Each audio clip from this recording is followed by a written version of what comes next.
Hello friends, most welcome to all of you on my YouTube channel. Dear friends, तो आज का जो हमारा टॉपिक रहेगा वो रहेगा जियोग्राफी ऑफ बिलासपुर डिस्ट्रिक्ट। आज हम बिलासपुर डिस्ट्रिक्ट के जियोग्राफी के से कंसर्न जो भी क्वेश्चन बनेंगे उनको हम डिस्कस करेंगे।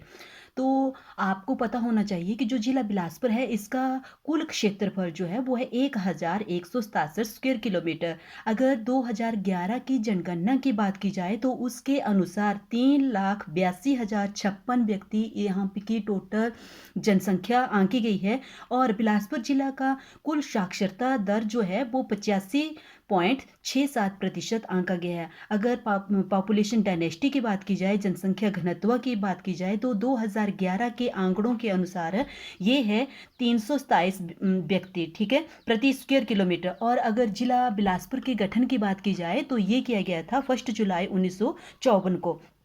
और इस बिलासपुर जिला में बहने वाली जो मुख्य नदी है वो है आपकी सतलुज रिवर। और सतलुज रिवर जो है वो बिलासपुर को दो भागों में बांटती है। और अगर बात की जाए total area of Himachal Pradesh तो हमारे जिला बिलासपुर में हिमाचल प्रदेश का कुल 2% एरिया जो है वो ये कवर करता है, ठीक है। हम चल रहे थे कि बिलासपुर की जो मुख्य नदी है वो है आपकी सतलुज नदी। और सतलुज नदी की सहायक जो खड्डे हैं वो है आपकी गंबर खड्ड, आपकी अड़ी खड्ड, सीर खड्ड और आपकी शुक्र खड्ड।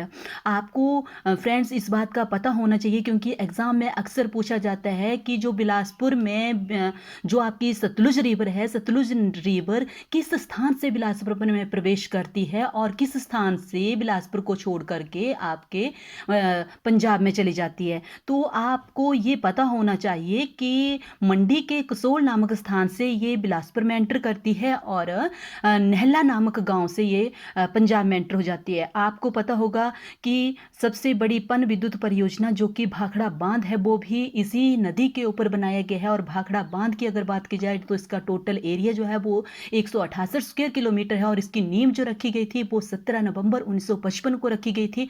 और इसका जो कंप्लीशन जो काम हुआ था, कंप्लीट बनकर ये तैयार हुआ था भाखड़ा बांध, ये बना था 20 नवंबर 1962 को। और जो हमारे देश के प्रथम प्रधानमंत्री स्वर्गीय पंडित जवाहरलाल नेहरू जी ने राष्ट्र को समर्पण जो किया था इसका, वो किया था 20 नवंबर 1963 को। अगर बात की जाए भाखड़ा बांध की हाइट की तो मीटरों में इसकी जो हाइट बनेगी वो बनेगी 225 मीटर। अगर फीट की हम बात करते हैं तो ये है आपकी 741 फीट। और यह आपको पता होना चाहिए फ्रेंड्स, ये क्वेश्चन बहुत बहुत इंपॉर्टेंट है कि जिसमें भाखड़ा बांध बना था तो बिलासपुर के कितने गांव उसमें क्षतिग्रस्त हुए थे, वो हुए थे 256 गांव, ठीक है जी।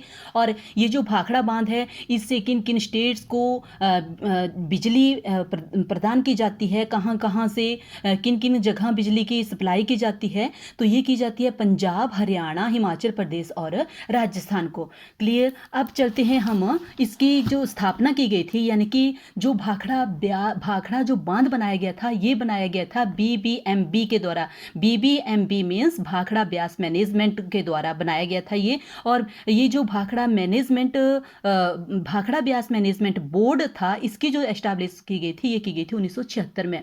आपको पता होगा कि बिलासपुर में हमारा जो नैना देवी है एक शक्तिपीठ माना गया है। जितने भी हमारे 51 शक्तिपीठ हैं उनमें से हिमाचल में 5 शक्तिपीठ हैं और उन्हीं 5 शक्तिपीठों में से नैना देवी का एक ऐसा शक्तिपीठ है जो कि आपके बिलासपुर में स्थित है, जिसकी स्थापना राजा बीरचंद ने लगभग 900 ईस्वी के लगभग की थी। और साथ में बरमाणा में आपके एक सीमेंट फैक्ट्री है जिसकी स्थापना सन 1984 में की गई थी। और ये एसीसी सीमेंट जो है वो यहाँ पे तैयार किया जाता है। और इस सीमेंट यहाँ पे इस फैक्ट्री की जो कैपेसिटी है वो है 1700 टन प्रति दिन के हिसाब से। 1700 टन जो सीमेंट है वो यहाँ पे प्रोड्यूस किया जाता है। और यहाँ पे कुल इस सीमेंट फैक्ट्री में 2 यूनिटें हैं, ठीक है।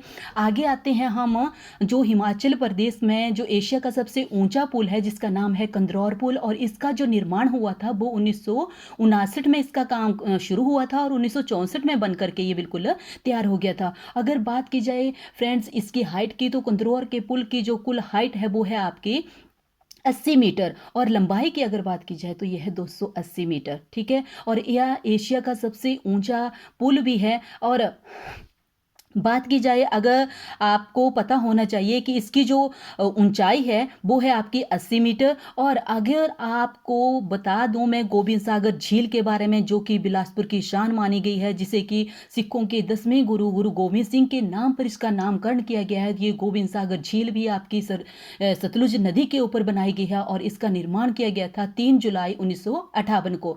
ठीक है जी। और यहाँ पे ये जो आपकी गोबिंद सागर झील है फ्रेंड्स, इसकी जो बाउंड्री है वो हमारे हिमाचल प्रदेश की 3 जिलों से लगती है। एक बिलासपुर, एक आ गया आपका बिलासपुर, एक आ गया आपका ऊना और एक आ गया आपका हमीरपुर। और इसकी जो लंबाई है वो है 168 स्क्वायर किलो 168 किलोमीटर। अब आते हैं हम नलवाड़ी फेयर, जो कि हमारे बिलासपुर की शान मानी गई है। तो नलवाड़ी फेयर की जो शुरुआत की गई थी फ्रेंड्स, वो की गई थी 1890 ईस्वी में। किसके द्वारा की गई थी? एक ब्रिटिश अधिकारी थे, ब्रिटिश सुप्रीडेंट थे, जिनका नाम था डब्ल्यू गोल्डस्टेन। डब्ल्यू गोल्डस्टेन के द्वारा इसकी शुरुआत की गई थी। कब की गई थी? 1890 में की गई थी। आपसे पूछा जाए कि उस समय बिलासपुर के इतिहास में उस समय बिलासपुर की गद्दी पर कौन राजा विराजमान था, किस राजा की इसमें जो थी नलवाड़ी फेयर की शुरुआत की गई थी, तो ये राजा विजय चंद के कार्यकाल में शुरू हुआ था। आपसे क्वेश्चन पूछा जाता है कि जो नलवाड़ी फेयर है वो कब से कब तक मनाया जाता है, तो फ्रेंड्स ये जो मेला है ये 17 मार्च को शुरू होता है और 23 मार्च को ये इसका समापन हो जाता है। पहले के दौर की जिसमें इसकी शुरुआत की गई थी 1890 की अगर बात की जाए, तो इसको सांडू मैदान में मनाया जाता था। लेकिन गोबिंद सागर झील के बनने से ये जो क्षेत्र था ये पूरी तरह से पानी में डूब गया था। और आज की डेट में ये जो मेले का आयोजन किया जाता है ये किया जाता है आपके लुहणू मैदान में। और लुहणू मैदान में इसको मनाया जाता है आज की डेट में। अगर बात की जाए हमारी दूसरी पन विद्युत परियोजना की, तो वो है फ्रेंड्स कोल डैम। और कोल डैम आपको से ये पूछा जाता है कि जो कोल डैम है इसको किस देश की सहायता से स्थापित किया गया है, तो रशियन के सहयोग से इसको बनाया गया है। और इसको बनाने का काम जो शुरू हुआ था वो 2004 में शुरू हुआ था और 2015 में इसको ये बन के तैयार हो गया था। और इसकी टोटल जो कैपेसिटी है वो 800 मेगावाट है। किसके द्वारा इसको बनाया गया है? इसको एनटीपीसी के द्वारा बनाया गया है, means national thermal power corporation के द्वारा बनाया गया है। और इसकी अगर टोटल लंबाई की बात की जाए तो ये 40 किलोमीटर लंबी है। अगर मीलों में इसको नापा जाए तो ये 25 माइल है।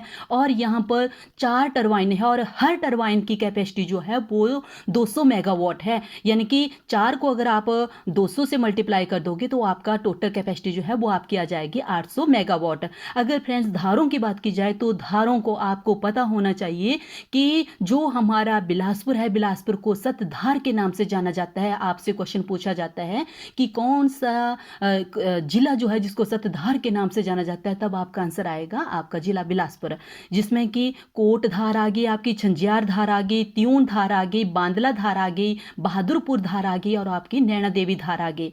और फ्रेंड्स लास्ट में हम बात करते हैं बिलासपुर की घाटियों की। तो घाटियां जो है इसमें मुख्य 2 हैं, एक है दावी घाटी और एक है चौंतों घाटी। इन घाटियों को ऐसा माना गया है कि ये बिलासपुर की जो गोबिंद सागर झील है इसके पास ही स्थित हैं और ये बहुत ही ज़्यादा फर्टिलाइज्ड हैं, बहुत ही उपजाऊपन के लिए फेमस हैं।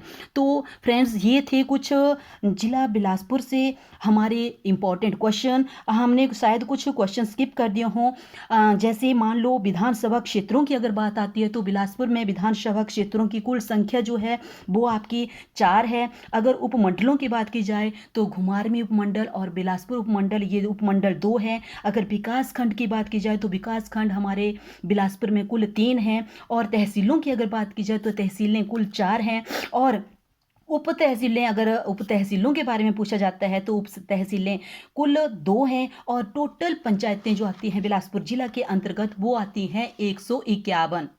और इसके साथ ही हमारा जो भी जितने भी बिलासपुर की ज्योग्राफी से संबंधित जितने भी क्वेश्चन थे, आई होप मैंने एक एक क्वेश्चन को आपके सामने एक्सप्लेन करने का प्रयास किया है। इसी के साथ हमारे